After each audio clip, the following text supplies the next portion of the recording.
Good morning to all of you. Welcome to our webcast, It's All in Your Head. And today we'll be talking about fibromyalgia and chronic fatigue. My name is Rita. I'll be the moderator. And I do have to say I'm quite intrigued by today's topic. I'm sure we all have time periods when we feel really tired and we have muscle aches and we just feel unrefreshed even after sleeping for a good amount of time, like me this morning. So how do we know whether we are just having a tough week or whether the chronic fatigue syndrome is kicking in? Well, we have Dr. Swingle here today to answer these questions and explain how neurotherapy can be helpful in treating these conditions.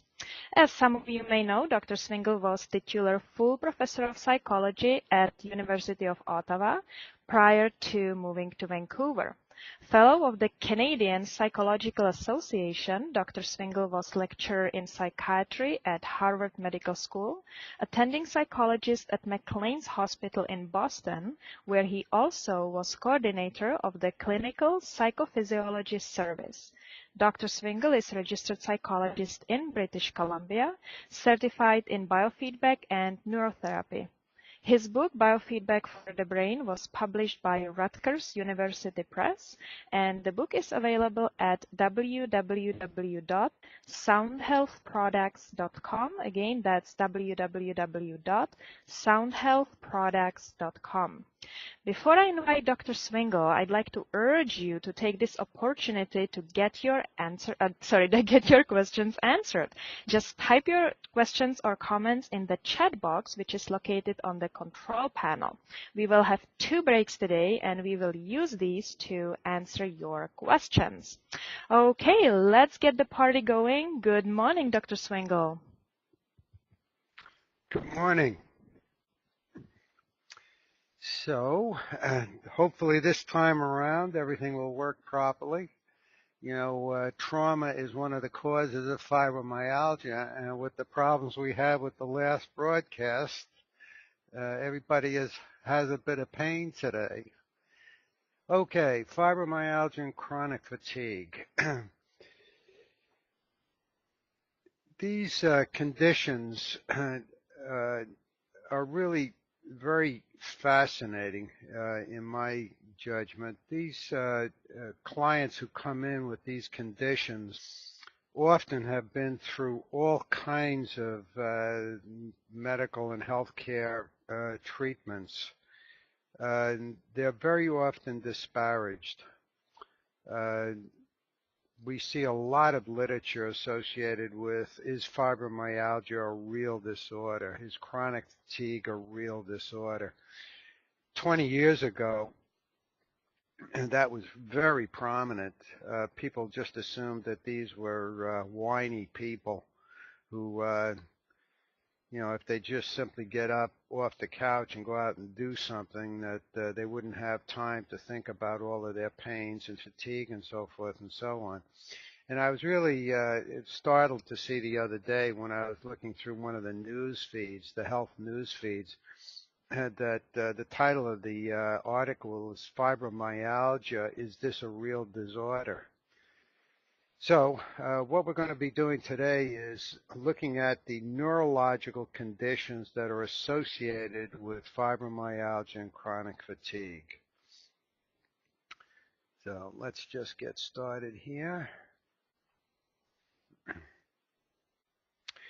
The first thing that I always do when I have a client come in with almost any condition is I screen for traumatic brain injury. Because if you look at the characteristic symptoms associated with traumatic brain injury, they mimic a great many of the conditions that we deal with. And they certainly mimic a lot of the conditions associated with attention problems, concentration problems, and it mimics the various forms of ADD. It mimics the high frontal alpha form, which is a problem with planning, organizing, and sequencing. It certainly affects the concentration and inattentive forms. It mimics chronic fatigue. It mimics depression, it mimics irritability and mood swings. So a lot of the things that we see on a day-to-day basis in our busy practices, and a lot of that can be associated with traumatic brain injury. So I always screen and see whether we're dealing with anything of that nature. Okay. Symptoms and characteristics of fibromyalgia. What we're going to see here is the culprit is sleep. Now, these individuals, what they're complaining about is pain. So they have soft tissue pain, multiple and diverse painful points. The painful areas tend to shift around. They have swelling. They have headaches and often irritable bowel and TMJ. They have problems with concentration, short-term memory, multitasking. That's the fibrofog that they will complain about. And they find that their condition is exacerbated when they get under stress. But if you look here, sleep disturbance, 85%, frequent wakings, 60%, non-restorative sleep, 60%. Now, there are multiple causes of fibromyalgia. What we typically find is that the individual has had some sort of emotional trauma. We also find that they very often have had a serious viral infection, flu, for example. They very often have had an injury of some sort. Many of the folks will talk about having had an automobile accident in which they've had a whiplash kind of injury. And we get variations and combinations associated with all of that.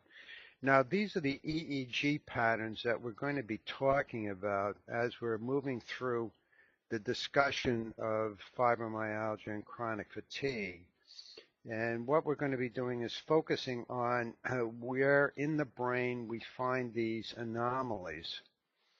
Now, the thing that is very interesting, you'll notice here we talk about that we have a similar pattern for viral infections, allergies, toxic poisoning, post-trauma, especially whiplash. That's what I was just referring to.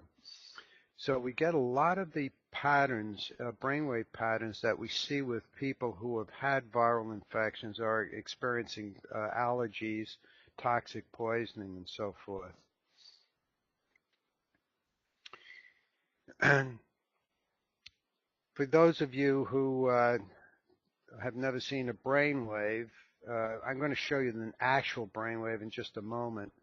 But delta are very slow waves, 2-3 cycles a second, associated with sleep, can also be associated with pain and injury. Theta waves, and these are the culprits that we're going to be talking about. These are brainwaves between 3 and 7 cycles a second. And we want to see a lot of theta in some areas of the brain, and we don't want to see a lot of theta in other parts of the brain. And this is the culprit that we're going to be looking at, the theta.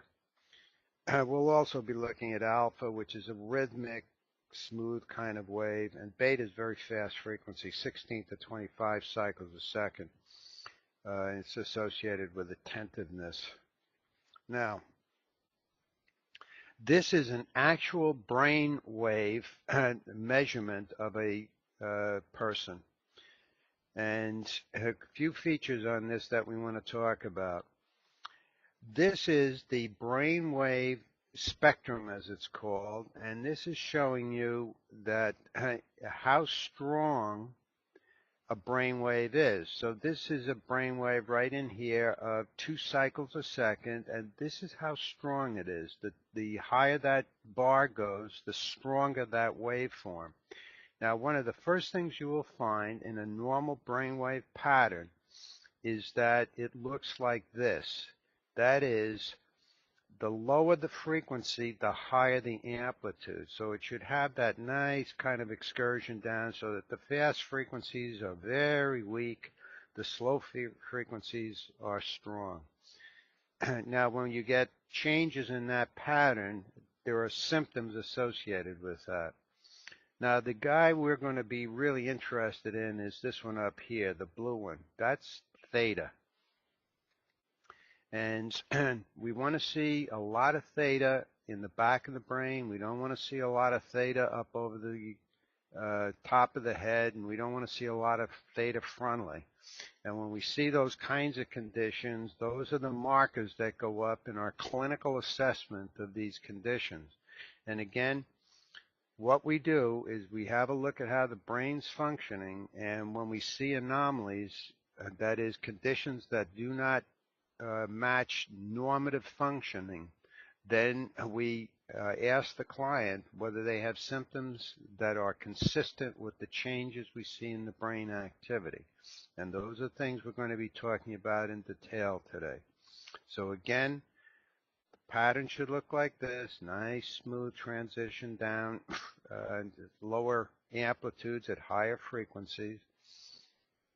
And theta should be nice and clean, and it should be where it's supposed to be and not where it's not supposed to be. Okay. Now, what I was showing before in that slide of the EEG patterns, what we're going to find in a lot of these conditions is we are going to find excessive fast frequency back here. So you're going to see that the back of the brain does not have enough slow frequency and often has too much fast frequency. And what that's associated with is problems with quieting the brain. So you have poor stress tolerance, predisposition to anxiety, often self-medicating behavior, sleep quality problems. That's the biggie. And fatigue and worn out feelings. A lot of chatter in the brain. The other thing that we're going to find is we have complications in this area of the brain. Excessive slow frequency. Now, here's a problem in which we don't have enough back here, okay, and we have too much up here. So theta is in the wrong spot. We also often find that we have too much slow frequency in this region as well. And those are the kinds of conditions we're going to be looking at. We'll look at some actual client data. Okay. So, good.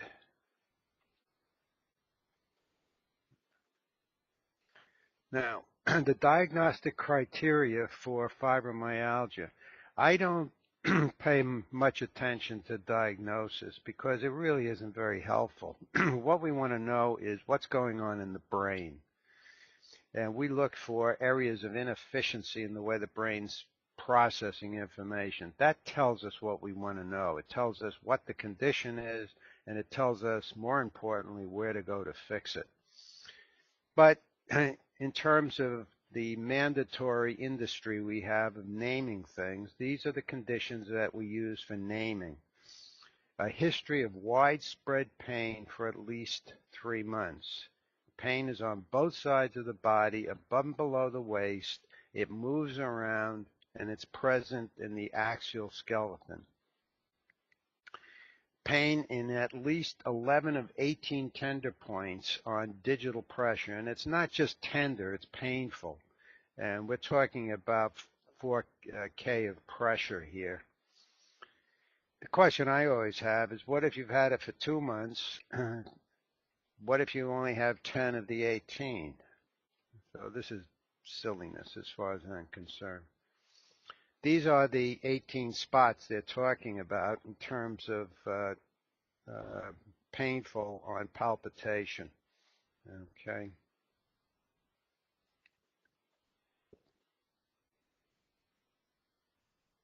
Okay, thank you, Dr. Swingle. This is our first break, so you have about 5 minutes to get a quick coffee and your questions answered. I also would like to mention that we have monthly newsletter for which you can subscribe at our website, www.swingleandassociates.com. And the next issue coming out on July the 1st will include article written by Dr. Swingle about fibromyalgia. So if you are interested, make sure you are on our list. Okay, I see first question coming in. Dr. Swingle, I have fibromyalgia and I'm always tired.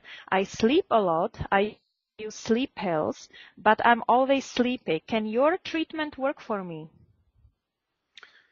Yes, I'm going to be talking a lot about sleep. Sleep is the most important feature of the treatment of fibromyalgia and chronic fatigue. One of the hallmark features of fibromyalgia and chronic fatigue is oversleeping. Individuals sleep and they're tired and they sleep more and they get more tired. The interesting thing about oversleeping is that the longer you sleep, the more tired you become. Now, what that means, and the reason for that, is the sleep quality is poor. And this is the central feature in the treatment of these conditions, to get good quality sleep. If you do that, you fix virtually everything. Now, the culprit here is deep wave sleep. You only need 30 to 50 minutes of deep wave sleep, but it takes a long time to get there. And if you have interrupted sleep because of pain, for example, then you're never getting into deep wave sleep. And you feel tired, so you go to bed, and you are sleeping not in deep wave. So the longer you stay there, the more fatigued you become. So it's a very, very vicious cycle that gets set up. The neurotherapy is extremely effective for these conditions in terms of correcting the brainwave activity associated with the fibromyalgia, the pain conditions, the poor stress tolerance, and the conditions that are associated with the sleep disturbance. Medicated sleep is not restful sleep. And again, the longer you sleep, the more tired you become. And you probably have had that experience. You know, no matter how much sleep you get, you just can't get out of that chronic fatigue. Another question. I know a male who claims to have chronic fatigue disease, and I think he's just lazy. How can you tell if the person is really sick? Well, if it's an 18-year-old male, have the mother lock the refrigerator. To be serious about it is very often difficult to determine what kind of condition you're dealing with. Depression is the big issue here. Very often individuals who go into severe depression mimic chronic fatigue because the depression is depriving them of motivation and interest, and they just can't get themselves going. And the diagnosis of chronic fatigue is very often applied in these circumstances. From our perspective, the best way of assessing this is to do a brain assessment. If we see the markers for chronic fatigue or depression or fibromyalgia or whatever, then we treat those conditions and send the person on their way. If we find that we don't have any brainwave activity consistent with the claim of chronic fatigue, then you're probably dealing with a different issue altogether. So the answer to your question is have a brain map done. Then you will know whether you have the neurological conditions that support the claim of chronic fatigue. Okay, I see some of you are asking how do you submit the question in. So again, if you look at the control panel, which is on the right-hand side on the screen, you'll see the tab with chat on it. If you click on it, it will open a chat box, and that's where you can type the question. Another question we have here, so should they give us sleep medication before they start neurofeedback for this condition? No. You want to avoid the sleep medication. Now, having said that, I don't have a knee-jerk reaction against medication. You may benefit from having some sleep medication for a week or so to try to get yourself into a slightly better state. But the bottom line here is we want to change the neurology associated with what's causing the sleep disturbance. Medicated sleep is not restful sleep. However, having said that, there may be conditions in which you must be medicated in order to get from place A to place B so that we can get started here. Okay, another question. I had a car accident almost 30 years ago and been suffering from muscle pain. How can you tell if this is a physical issue or brain issue? Again, if you do a brain assessment, you can determine whether there are any conditions associated with the fibromyalgia or chronic fatigue or pain. Now, if you've had an accident, very often what happens is what's called short muscle syndrome. And we refer a lot to people who do what's called inner muscle stimulation, which is a procedure designed to release and relieve the short muscle problem. We do that a lot in conjunction with the neurotherapy that we do. And the inner muscle stimulation deals with the muscle and the muscle issue associated with the pain while we're doing the neurotherapy to correct the what's traditionally a sleep problem. Okay, and we'll just answer one more question for now, but we do have another break coming up, so we'll get to the rest during the second break. Dr. Swingle, how long does the treatment for fibromyalgia take? That can vary tremendously in terms of number of sessions and time. Basically, I tell clients that you will notice a difference within the first 3 or 4 sessions. It's usually that quick. In terms of the total number, I think you should be planning in the neighborhood of 20 to 30. Now, it depends on why you have fibromyalgia. And also, we typically see people over a 2-year period, although during the last year, we probably only see you twice or 3 times to make sure it's stable. That is, the changes are stable. Okay, thank you. So as I said, you can just keep sending the questions. We'll get to the rest of them during the second break. Okay. There is a genetic component associated with fibromyalgia. Now, if you look at the children of fibromyalgia parents, about 28% of them will have conditions associated with the fibromyalgia, blood relatives, and it tends to be predominantly female. Now, you're going to find that in all of these conditions, that it's primarily females who you see in fibromyalgia, and there are good reasons for that, by the way, in terms of some of the anatomical and muscle activity associated with childbirth and so forth, which makes the female more vulnerable to these conditions relative to the male.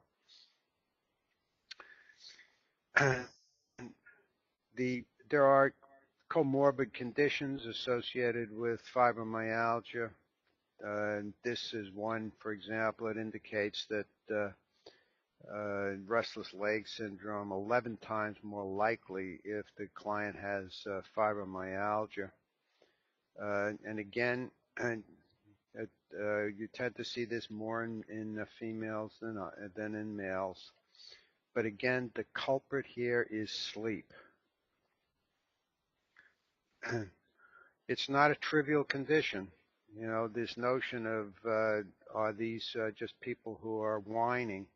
If you look at some of, again, the comorbid conditions, if you look at mortality ratios, death from suicide, death from cirrhosis and biliary tract disease, cerebral vascular disease, much higher with fibromyalgia. And again, it tends to be female. Males do not tend to have significant increases in these other mortality issues as opposed to females. And this is relatively new in terms of identifying children who have fibromyalgia. You know, our stereotype of a fibromyalgia patient is a 40-plus-year-old female. We get a fair amount of this with young kids. Now, this used to be misdiagnosed of growing pains. A lot of older folks in the audience who are in my age range know that kids that complained of this sort of thing were always told that or the parents were told that it was there were growing pains. But again, if you look at the culprit here, sleep disturbance, 96%. So this is putting up all kinds of flags. The way that you go after this is make sleep restorative. And if you do that, you're going to have a profound effect on fibromyalgia, chronic fatigue across all of these conditions. Now, this is an actual brain assessment of a fibromyalgia client. And I'll show you what this looks like on a brain schematic, but I want to just show you how we identify these things. First of all, in the back of the brain, and that's O1, what we're seeing here is the relationship of theta, 3 to 7 cycles a second, to beta, 16 to 25, is 0.61. It should be 1.8 or higher. So this person is 1/3 what it should be. I know immediately this person has poor stress tolerance, predisposition to anxiety, serious sleep problems, and a lot of chatter. The brain is just not efficient at self-healing and recuperation. The second thing, huge disparity in beta in the front part of the brain. On the right, it's twice what it is on the left, and that's the marker for predisposition to severe depression situation, which is exactly what she reports. The other thing, which is the hallmark feature of fibromyalgia, is elevated slow frequency up predominantly in the right relative to the left side of the brain. Okay? Now, this person is medicated, so we find that the ratio of slow to fast alpha is quite a bit higher than what it should be. And some of these medications slow down alpha, which means it slows down brain efficiency. The alpha measure correlates with IQ. So some of these medications slow everything down, which is why they work, of course. So this is what we look at here, and this person didn't have to say one word to me. I knew that she had severe anxiety issues associated with severe sleep problems, that she had marked depression, and that she was having a lot of problems with what she would call fibrofog, in the sense that she has problems with concentration and focus and so forth. So this is, just 22 different measures that we have, and it tells us absolutely everything that we need to know. Now, what if this lady had only 9 of the 18 pressure points that were sensitive on 4 kilograms of palpitation. Okay, so the diagnostic category means nothing, really. You know, what we need here is what is the brain telling us and where to go to fix it. This is another client. Again, we have the deficiency in the back of the brain. Again, we're picking up the major marker for sleep disturbance. And the difference with this person is what we know now is a marker for trauma, exposure to severe emotional stress. And emotional trauma is one of the conditions we often find with fibromyalgia. And what it is a very poor alpha response, and we can spot it immediately. Okay? And again, here's that elevated slow frequency up on the right side of the brain. Okay? So, fibromyalgia. What we tend to find is elevated slow frequency up over on the right. When there's a depression component, we often find marked elevation of beta, again over here. The real culprit, however, is in the back of the brain, in this area right in here, where we have a marked deficiency in the theta-beta ratio. Now, what that means is poor stress tolerance, predisposition to anxiety, can't find peace in your own head, can't shut the brain off, but the biggie is poor quality sleep. Now, individuals will often say to me, no, I don't have any problem sleep. I sleep 14 hours a day, but I'm always tired. And the problem there is not how much time you spend in bed, but how much time you spend in good quality deep wave sleep. Now, we have methods for analyzing how much deep wave sleep you get. There's a device we give people to take home, and they wear it at night. It's pretty crude, but it gives us a decent idea of whether they're getting any deep wave sleep. Sometimes we don't even have to bother with that. We just see in terms of what the brain is telling us, we know that sleep quality is an issue. Okay, and now the other thing that we often find was what I pointed out in the one of those slides, in which we have too much slow activity, slow alpha, right in this region in the brain, and that's your fibrofog issue, and it's often exacerbated by medication. Trauma, the way we identify trauma is, and we look at brainwave activity right up in here, and we look at brainwave activity back here.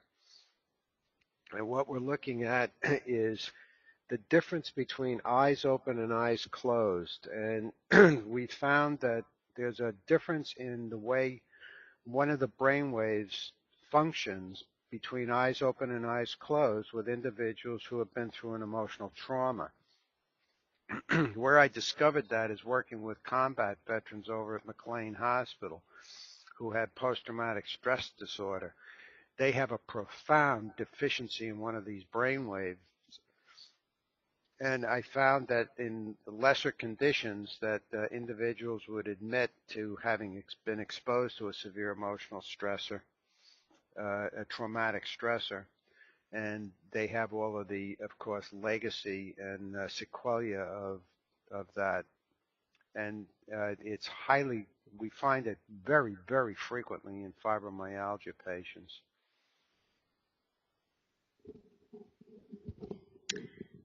Okay, thank you, Dr. Swingle. This is our second break. And just to remind you, if you are interested in reading the article written by Dr. Swingle about fibromyalgia, which will be included in our next newsletter coming out on July the 1st, make sure your name is on our mailing list. If you are not on our list, you can email me at rita@swingleandassociates.com. You can see my email address on the screen.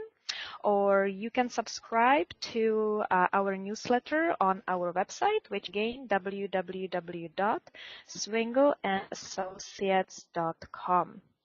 Okay, I see lots of questions coming in. We are going to have 1 minute break right now, so I can just form all the questions here. And we'll have Dr. Swingle answer them in just a minute.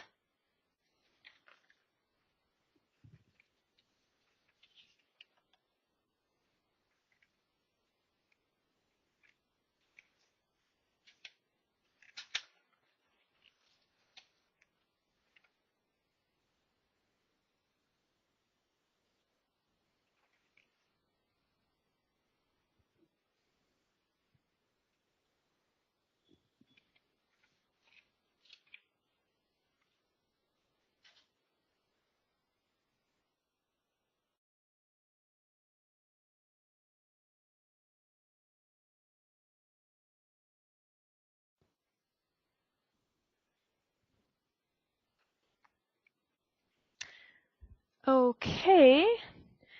The first question is the muscle stimulation therapy available in your office?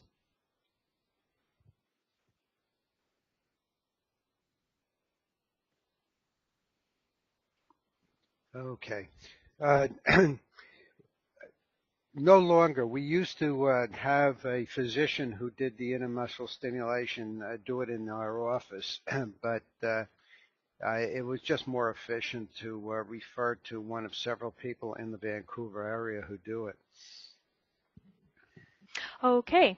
I let my friend who has fibromyalgia borrow my CES machine, and she noticed an instant release of muscle tension. She doesn't live in Vancouver, so she can't, I guess, do the treatments, but would she benefit from getting a CES machine? Yes, a lot of our fibromyalgia and chronic fatigue clients use CES devices that we prescribe for home use. They're extremely efficient for sleep and depression and anxiety.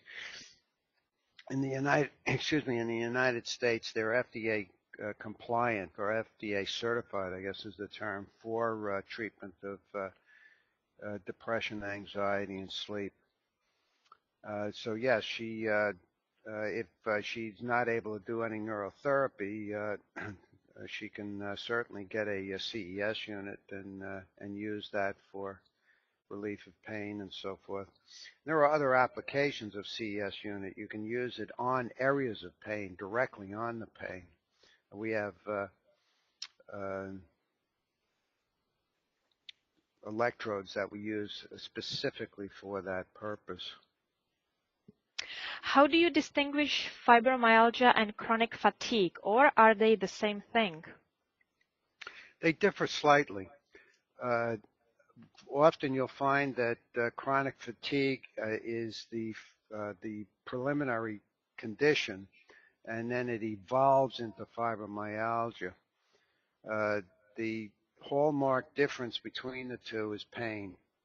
If you get the pain that moves around and pain at some of these sites on palpitation, that's usually the distinction between fibromyalgia as opposed to chronic fatigue. But we often find that one evolves into the other, and fibromyalgia folks usually are severely chronically fatigued as well. Can you do too much with CES? There's no evidence of that. We get that question a lot, and what we find is that when people first start to use it, they use it quite a lot, and then as they improve, they reduce the frequency of use. It also is very useful for cognitive efficiency. We have a lot of CEOs who use it every day for increasing brain efficiency. And if you study with the use of a CES unit, there are certain conditions in which you can increase retention of information by quite a substantial amount.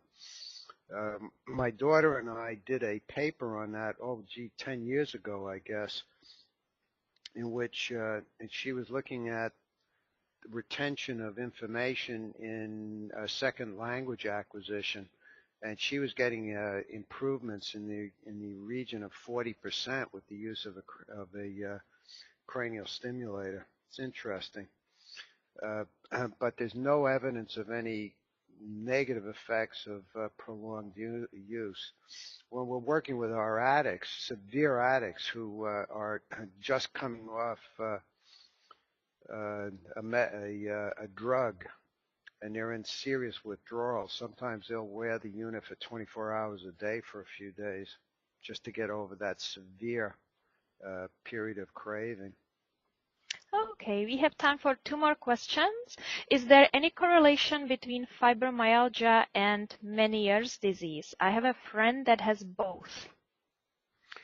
No, I don't think there is. We get a lot of folks who come in who have Meniere's and fibromyalgia, but I don't know of any evidence that suggests that they are related. Now, if the Meniere's is giving rise to sleep disturbance, and Meniere's, of course, for those folks who don't know what that is, it's a problem of the ear in which there's severe or can be severe nausea and vertigo, and it can be sleep disturbing, and individuals often try to treat this with some sort of anti-nausea medication, Gravol being one of them. If it affects sleep, then that could be the link, excuse me, between Meniere's and fibromyalgia. But other than that, I don't think there's any direct relationship that I'm aware of. Thank you. And last question. My mother was told that there was little that could be done for fibromyalgia other than sleeping pills and anti-inflammatory drugs to help with the pain. I actually spoke with one of your former patients who said she was 100% better and off her drugs. Why isn't your therapy used with all fibromyalgia patients? I had a professor when I was getting my master's degree who had a very profound influence on me. And among other things, he said, Paul, the one thing that you have to remember is it's not science, it's politics. Now, extending that concept, when people have a hammer, everything looks like a nail. When an industry makes a huge amount of money by making sure that you need that product for a long period of time, then there's strong disincentives for introducing anything new. That's a long-winded way of saying we're not up on the radar, and there's a lot of resistance to the changes that we're trying to make, and we run into it all the time. We run into it with our healthcare associations. You know, we've been trying to set up a free, by the way, we are paying for it ourselves, facility in a mental health association, running into a lot of resistance. We have offered to set up in schools free of charge to get some of the very basic treatments for kids that have problems with attention. Run into huge amounts of resistance. And there's a psychiatrist who's working with us who's trying to get this at least to get the psychiatric community to at least look at this, and he's running into huge amounts of resistance. You know, as he maintains, psychiatry does not have any metric. You know, how do you measure any of these things? And our clinical cues that we use for assessing these conditions is a neurometric, you know, but we're running into all kinds of problems there in terms of getting it up on the radar. The bottom line is it works, and if you talk to people who have had the treatment, they will verify that. And we've got data out. There's a lot of data on this. Thank you, Dr. Swingle, and we will move on. That didn't sound like an answer to a question. It sounded like I was on my soapbox, didn't it? Okay. Okay. Chronic fatigue. Fatigue of unknown cause. Well, we know what it looks like in the brain, and there are a lot of things that give rise to it, and it's very similar to fibromyalgia. Trauma is a huge issue, and viral infection. I find the combination of those two plus a deficiency in the back of the brain, the type that we were just talking about, we almost always find with cases of chronic fatigue. Now, I think what the pattern is an individual has a deficiency in the back of the brain, so they have poor stress tolerance. They have problems with getting good, refreshing sleep. Okay? They're then hit with a series of viral infection. They do not have good recuperative capabilities because of the deficiency in the back of the brain, and they may have had an exposure to an emotional stressor. You put those together, and those are the people that are most at risk, and that's typically what we find. Now, the syndrome, fatigue, and I'm not talking about a person who's just tired. These people have difficulty getting themselves up and ambulating. Serious cognitive problems. They really feel foggy and can't find their words and can't plan and organize. They usually have some kind of complex that you normally identify with viral infections: sore throat, tender lymph nodes, muscle pain, joint pain. Sometimes they have unusual pattern headaches, and sleep, big problem. Oversleeping is very, very, very common. And exertion fatigue. Now, everybody gets tired when they exert themselves, but these are individuals who might walk around the block and need 2 days to recover from it. That's what we mean by exertion fatigue. We have to rule out that we're not dealing with the viral phase of the problem. So we want to rule out chlamydia, candida, Lyme's, Epstein-Barr, mono, infectious diseases, yeast infections. The other is depression. Often I see folks who I think are more appropriately labeled as depressed, and they are behaving and self-defining their condition as chronic fatigue. Again, the labels don't mean a lot because we look at what the brain's telling us and fix it. But it's an interesting pattern to see how the depression is manifesting. And chronic fatigue can often be associated with that, which is why some physicians will try antidepressant medication right out of the box. If somebody comes in and say they're chronically fatigued, they will try an antidepressant to see whether they get any positive benefit by treating the depression, if in fact that's the underlying cause. Here's a chronic fatigue client. This is that waveform that I said that's associated with trauma, and the person has it in both places, up on top of the head and in the back of the head. Severe deficiency in the back of the brain. Remember, we were talking about the theta-beta ratio. That should be up around 1.8. This person's about half of that. Front part of the brain. Again, we have elevated slow frequency, primarily up over the right.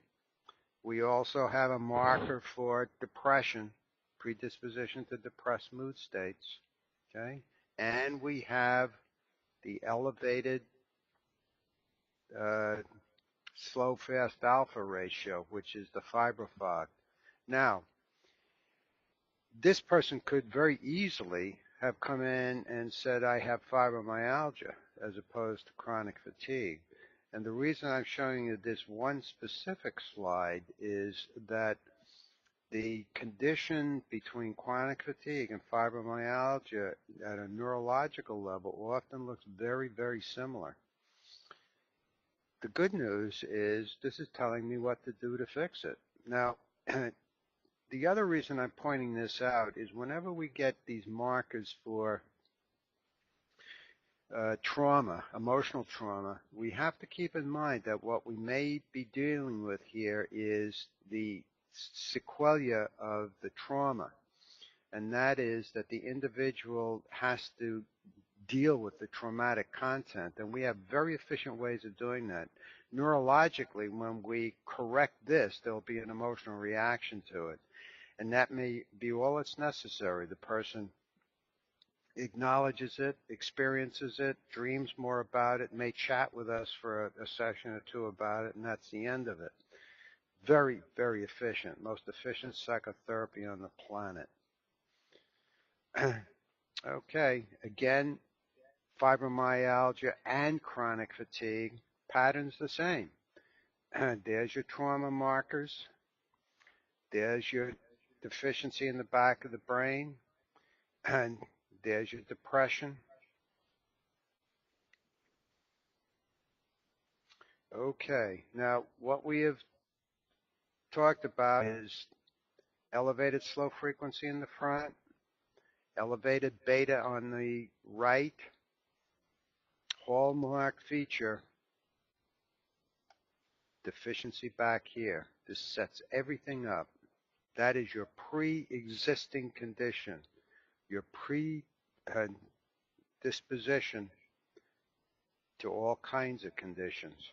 The brain is not efficient at self-restoration. It's not efficient at calming. It's not efficient at sleep. Pediatric chronic fatigue, typically teenage females, severe school absenteeism. They report a lot of inflammatory conditions. It's unlikely in patients younger than 10 years of age. I'm not sure it's the same condition, really. And we see a fair number of females who come in with, they have this diagnosis, but I think it's more psychological. But we have a look at the brain activity associated with it. But very often we do some work with these individuals in terms of core emotional belief about themselves. Often they've been exposed to a trauma. What do we do about it? Well, what we do is we do neurotherapy, and there are several forms of neurotherapy. This is one in which we have an electrode sitting on top of the head. We have reference electrodes on the ear, and when the brain's doing what we want it to do,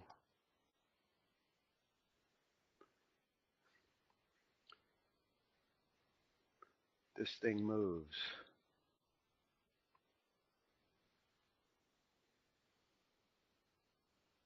So the child is playing a video game with their brain. Now, in this particular case, we let adults do this as well, by the way. But basically, when the brain is doing what we want it to do, for example, increasing slow frequency in the back of the brain or decreasing the slow frequency up over the right side of the brain, brain's doing what we want it to do, that spaceship moves. When the brain's not doing what we want, it stops. Okay? So it's a straightforward feedback situation. Now, we also have the client watch the raw signal. And there are various ways we can give them feedback. Over here, there are bars, and what we tell a person, for example, is to make that bar go as high as possible or as low as possible, depending on what we want to do. And a lot of adults just like to see the raw data, and we give them feedback with the raw data. But the most powerful technique that we have is called brain driving. Now, I've been working on developing brain driving for many, many, many years. And what brain driving is we measure a particular aspect of brain functioning. Based on that measurement, we stimulate with light, sound, microamperage stimulation, EMF fields, and so forth, to nudge and push the brain into more normal functional ranges. Now, this is a setup in which this individual has sounds, the harmonic sounds that we use. We have harmonics that increase or decrease slow wave activity and so forth. And she has control of the intensity of the sound. We use lights that we can vary the frequency of those lights. So for example, if we wanted to encourage a brain wave of say 12 cycles a second, these lights would be flashing at 12 cycles a second, and they would come on at certain times to enhance that 12 cycle strength. She has control of how strong that is. So we always give the client some degree of control, so there's no startle effect here. She also has electrodes on what's called pericardium 6, which is an acupuncture point. And if you stimulate that point at various times, it increases slow frequency in the back of the brain, which is the sleep issue. So this is an enormously effective and very aggressive. I don't mean dangerous. I mean we're doing a lot at the same time. This is why our treatment treatment rate is about half what the industry standard is, because of this kind of procedure that we use. And then we use regular neurofeedback to stabilize those changes. There are a lot of practitioners around the world who are making use of my brain driving technology, and it's available through a lot of different agencies, so those clinicians in the audience who might be interested in this.